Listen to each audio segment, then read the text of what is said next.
So, let's talk about honor. Specifically, the kind of honor that can only be satisfied by taking a very sharp knife to your own abdomen. Hollywood loves showing stoic samurai performing seppuku or hara-kiri as a noble final act. It's dramatic, it's profound, it's deeply weird. This wasn't just about ending it all, it was a highly choreographed piece of social theater. A press conference where the only statement is made with your own intestines. In feudal Japan, dying well was considered far more important than living well, which is a fantastic management philosophy if you want to keep your employees from asking for a raise. The entire system hinged on a terror of shame. For a samurai, shame wasn't just feeling embarrassed because you wore two different socks. It was a permanent stain on you, your family, and probably your pet dog. Losing a battle, failing a mission, or giving your lord bad advice could erase your social existence. Seppuku was the ultimate delete button. It was a way to publicly state, my failure is so complete that I am taking responsibility in the most painful and visually upsetting way imaginable. It magically transformed a loser into a martyr for the cause of not being a loser. A truly flawless system with no downsides whatsoever. You don't just commit seppuku. Oh no, that would be barbaric. There's a process. First, you get a bath. Very important to be clean. Then you dress in a lovely white kimono, the color of death and purity, and sit on a special cloth. You're usually offered a favorite meal, which seems like a bit of a waste, frankly. Then comes the poetry. You're expected to compose a jisei, a death poem, summing up your life and impending doom in a few elegant syllables. No pressure, but your final impression on society rests on writing a decent haiku while staring at the instrument of your own demise. Performance anxiety must have been rampant.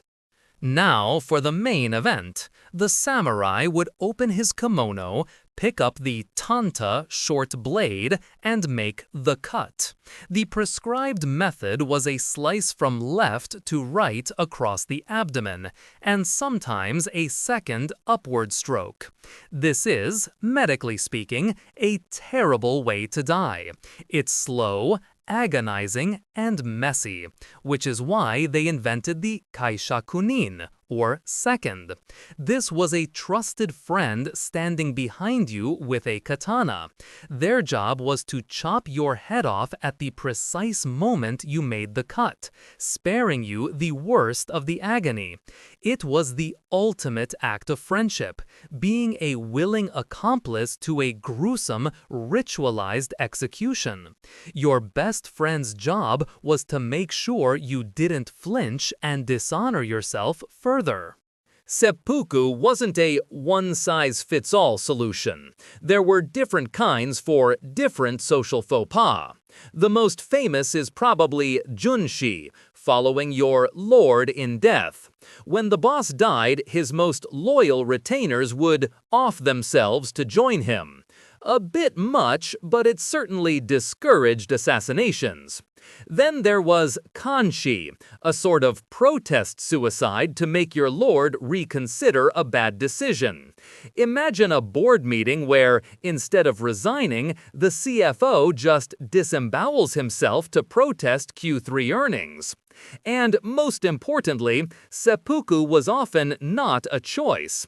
It became the default honorable death sentence. A lord would invite a samurai to commit seppuku, which was an offer you literally couldn't refuse. The story of the 47 Ronin is peak seppuku culture. Their lord, Asano Naganori, was forced to commit seppuku for drawing his sword in the shogun's castle, a major party foul. His now masterless samurai, the Ronin, pretended to disperse and become drunkards and losers for 2 years. Then, on a snowy night, they launched a surprise attack, killed the official responsible for their master's death, and marched his head to their master's grave.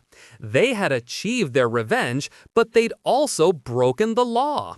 The shogun, in a brilliant act of bureaucratic compromise, sentenced them all to death but allowed them the honor of committing seppuku, a truly inspiring story about how unwavering loyalty gets you and all your friends killed, albeit honorably.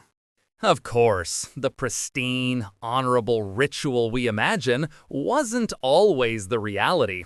This was a messy, human affair. Sometimes the kaishakunin would botch the job, requiring several swings. Awkward. Sometimes the samurai would lose his nerve. Doubly awkward. For very high-ranking individuals sentenced to seppuku, the ritual became pure theater. The condemned would be handed a wooden fan instead of a blade. He would touch the fan to his stomach, and at that exact moment, the kaishakunin would perform the beheading. All of the honor, none of the unpleasant gut spilling. It was the lethal equivalent of a participation trophy. The women of the samurai class had their own version, called jigai. It was considered just as honorable, but was mechanically different. Instead of the abdomen, the target was the carotid artery in the neck. It was quicker and seen as less unladylike, I suppose. Women would often tie their legs together before the act. This wasn't for any deep spiritual reason. It was to ensure they were found in a dignified posture after death. Even in their final moments, the primary concern was maintaining appearances for the men who would find them later. The dedication to aesthetics was truly breathtaking. So how does a tradition like this finally stop? Progress, mostly. During the Meiji Restoration in 1868, Japan decided it wanted to become a modern, industrialized nation, a nation that trades with the West and builds railways. And ritualized suicide, it turns out, is a bit of a PR nightmare when you're trying to secure foreign investment. Seppuku was officially banned, and the samurai class was dissolved. The practice didn't vanish overnight, of course. It saw a warped resurgence during World War II, with officers and pilots embracing a distorted version of this honorable death. But the formal, state-sanctioned theater of it was over. Ultimately, seppuku is a fascinating monument to humanity's ability to invent incredibly painful and complicated solutions to the fear of social rejection. It's an entire cultural infrastructure built around the idea that death is preferable to being looked down upon. The ritual, the poetry, the friend with the sword. It was all a way to wrap the terrifying, messy reality of suicide in a blanket of honor and purpose. A way to control the one thing you have left to control, the narrative of your own exit. It just so happens that their narrative involved a whole lot of blood. If you enjoyed this video, please like, comment, and subscribe to our channel for more historical insights. Thanks for watching, nerds!